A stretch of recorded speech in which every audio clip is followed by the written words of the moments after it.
like, comment, and subscribe.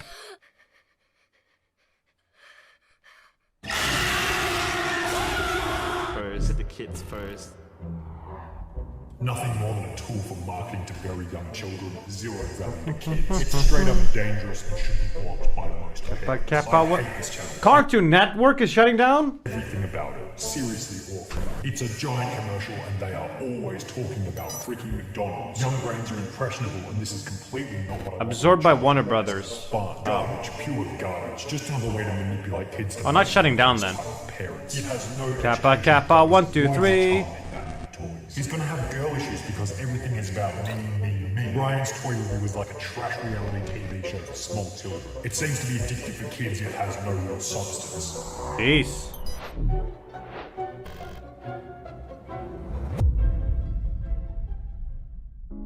According to Forbes, throughout 2020, Ryan's Why every YouTuber has to have a dark side? Because this stuff, this title, and then any big name here gives you views. approximate income of $29.5 million, making him the highest paid YouTuber for the year, above the likes of Mr. Beast and Jeffree Star. The most significant part, which I'm sure many of you are already aware, is that Ryan is only 9 years old, making him younger than the Angry Birds mobile game, the film Avatar, as well as the legal working age for a McDonald's employee. $29.5 million isn't exactly a bad wicket for anyone who's yet to go through puberty, and considering in every episode it looks like Ryan is having the time of his life, on the surface it seems as though the Ryan's World channel is the spitting image of perfection itself. I'm watching this YouTuber, oh that's cool, when was he born? Oh, 2011?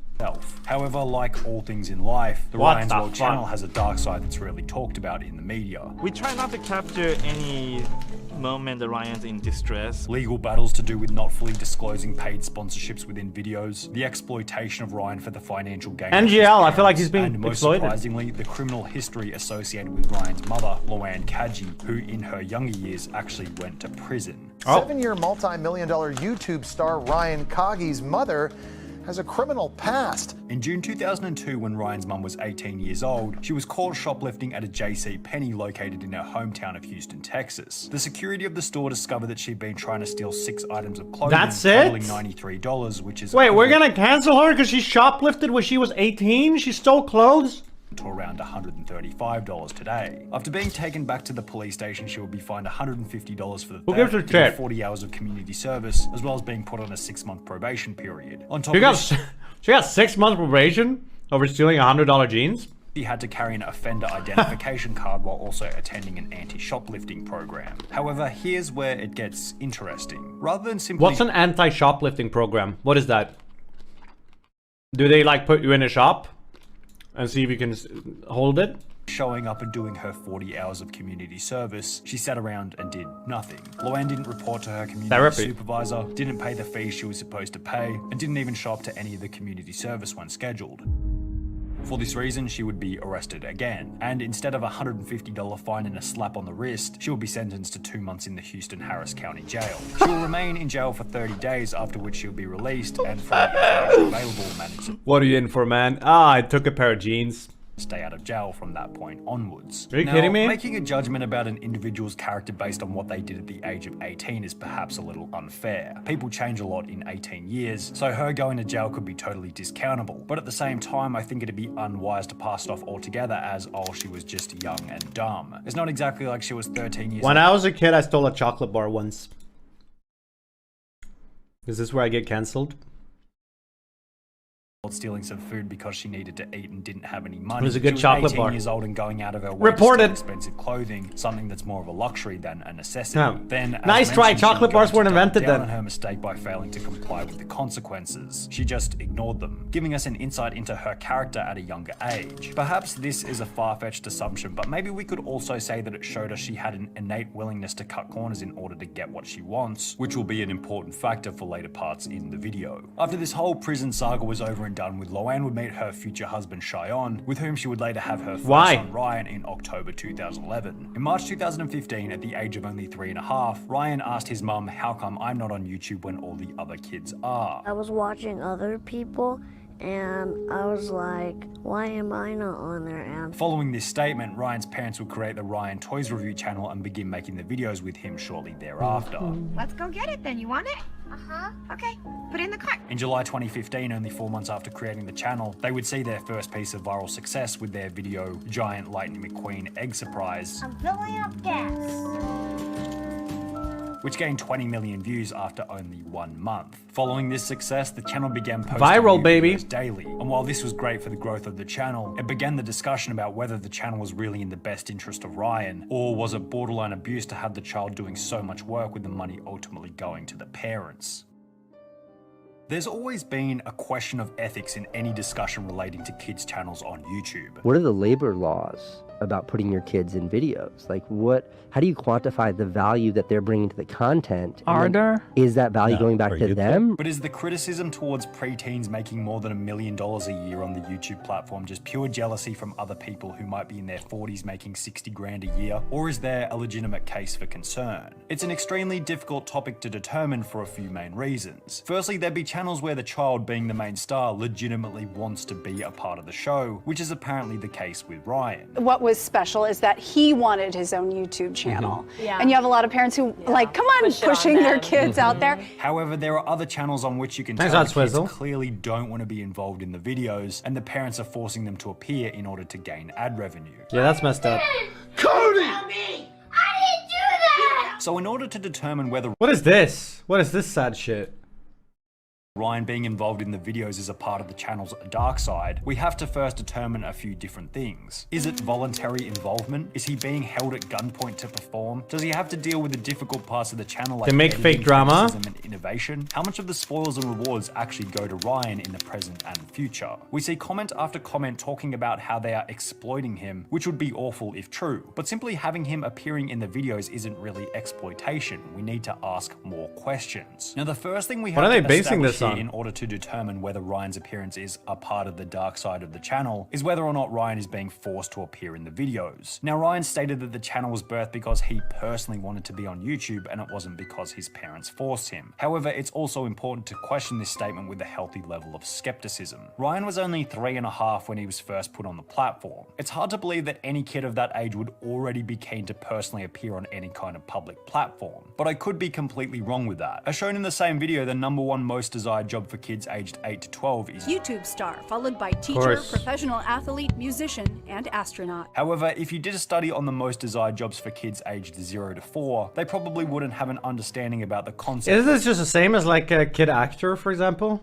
Working a job. For this reason, I'd make the assumption that the idea for the channel was This is not a new concept. Ryan's mom. And the story of Ryan just Isn't famous seeing and rich other kids on YouTube and wanting to be a part of it as well is an over-embellished statement to go along with the channel's light-hearted branding. However, while this somewhat answers whose idea it was for the creation There of are the strict channel in laws? the first place, it fails to answer the more important question: is Ryan being forced to appear in the video? So the regulation about like child actors, none of that like applies or extends to child YouTubers? I guess maybe that makes sense. In the beginning, perhaps there was a trade-off between Ryan and his mum, where if Ryan's mum got to film Ryan in the videos, Ryan would be able to get as many toys as he wanted. They probably should. A deal that makes sense for both parties involved. You can clearly see in the beginning that Ryan isn't being forced to appear in the videos. Kids aren't very good at hiding their emotions, especially 3-year-olds. If they're sad, they'll show it. If they're happy, they'll show it. Why do you want this? because I like it. Oh, is it fun? Does it look fun? Uh-huh. Ryan is clearly happy to be on camera here, and I don't see anything sinister going on in the beginning, except for the fact that maybe Ryan's mum is using the toys in order to get a nice reaction out of Ryan. But as time has progressed and Ryan now has a lifetime supply of toys, using toys as a reward isn't really going to be all that interesting to him anymore. Especially considering he's getting older, which makes me think that unless there's some kind of other incentive for him, the only other that's way to insane. The holy shit, dude, this whole fucking thing. To constantly appear on camera is with a bit of force. If we combine this with the fact that their channel has somewhat of a schedule and uploads almost daily, we can almost be certain that there are days where Ryan doesn't feel like making the content and would have to be somewhat forced by his parents in order to appear in the videos, which would be an element of the channel's dark side. However, I could be wrong with this once again, and here's why. Firstly, because as there's a lot of assumptions going on here. mentioned, even a 9-year-old isn't very good at hiding their emotions. If he wasn't willing to appear in the videos, you'd be able to tell straight away. Secondly, Ryan doesn't actually have a very big role on the channel in terms of workload. He's the host and the face of the channel, but compared to the rest of the work required, I was gonna say the easiest jobs. He probably doesn't have to do any of the prep work, or like doesn't have to do any of the upload or anything. He only has to play with the toy for like an hour or something, right? These comments that state that the parents are I don't know how long he exploiting plays their son for views must think that this kid is working 15 hours every single day being whipped by the parents in order to get out tomorrow's video. But They make him edit the videos? Nah. Why? What? Nah. Disagree with that. He's not going to be doing any editing. He's not going to have to worry about what? scripting. See, there you go. This guy just proved you wrong. He's not going to be dealing with sponsors. He's not going to be constantly innovating with new ideas. He's not going to be dealing with sets. All of the hard work is being done by Ryan's parents and their team. Behind the scene, it's a lot more work than somebody might think. It is very time consuming. I would do all the editing after Ryan goes to bed, so I would stay up several hours. Yeah, and he talks to the sponsors. sponsors. Is done by the parents. He actually runs his own agency. Each of these videos could probably be filmed within the space of an hour. On top of this, there are videos where Ryan literally has 3 lines, with the rest of the video being taken over by an adult talking in a kid's voice. Ryan's total quote-unquote work week is probably like 10 hours max, which isn't exactly all that bad, especially when considering how much the channel is earning, which brings us to the question of finances. Revenue is being generated because these children are creating content. Where does that money go? Is it parents that are keeping that, or is it kids? One of the often perceived dark sides of the Ryan's World channel is that the parents are pocketing all the money. I hope when Ryan's 21, he gets to sue his parents for not sharing any money with him. Now, the level of tell him, idiocracy Tisha. in this comment is immeasurable. Firstly, because I've had a good look and there's absolutely no sources pointing to how much Ryan receives for his contribution. So first things first, we don't even know how much of the I mean, you would have to assume that the parents take all the money, but they're putting a bunch of that money into some kind of college fund for Ryan, right? It doesn't make any sense that they would give him millions now. Kid is 9 or whatever. Ryan is receiving for his portion of the work. However, let's make some assumptions. Let's assume that maybe 5% of all profits go back to Ryan for him to use at an older age, and that's probably an extremely conservative estimate. Assuming the Like a channel baby? made $29 million in 2020, that's still $1.5 million for approximately 10 hours of work per week, available for Ryan to use at a later date. And if that's the case, I can't really see how that's such a negative. He'll never have to work a crappy first job that he hates. He'll never have to take out a loan just to go to college. Even if only 1% of the profit goes to Ryan, that's still $300,000 a year in his name at the age of 9. And while as long as Ryan is being paid enough to set him up for life, it's hard to see any problems there. However, a problem might raise when you examine how the money is being earned, another element that's been associated with the dark side The of milk channel. broke up in my September glass. 2019, a complaint was filed to the Federal Trade Commission, claiming that the sponsored videos feel too authentic and cannot be distinguished from unsponsored content. At the time, it was revealed that around 90% of Ryan's World's videos contained sponsored content, all of which being targeted to preschools who were too young to distinguish between a sponsored video and a review.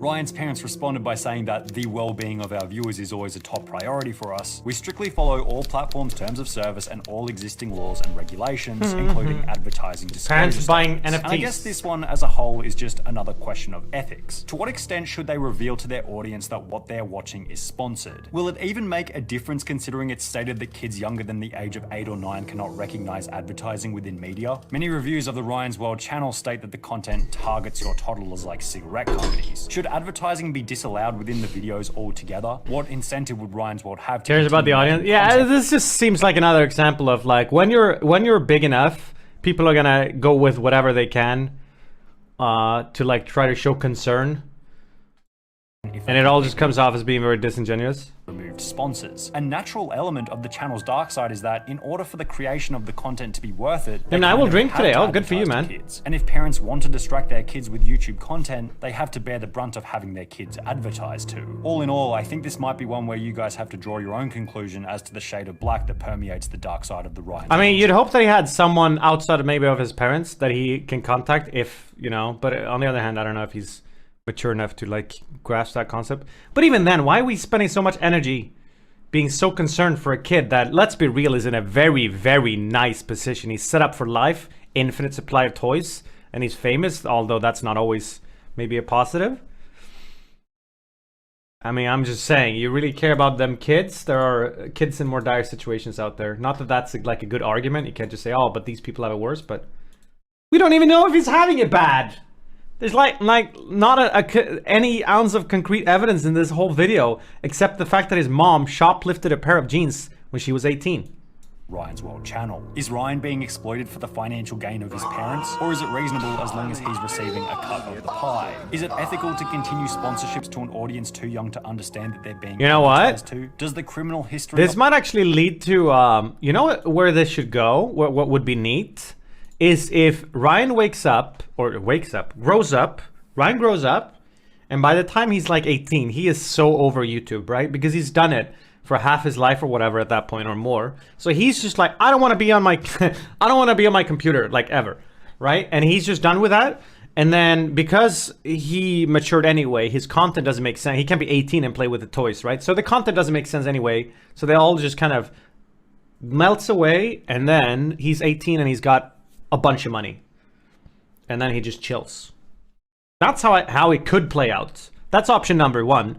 Option number 2, Ryan gets addicted to the fame and the money, and he becomes one of those privileged kids that grew up being famous. He starts doing drugs, and he becomes a bad person.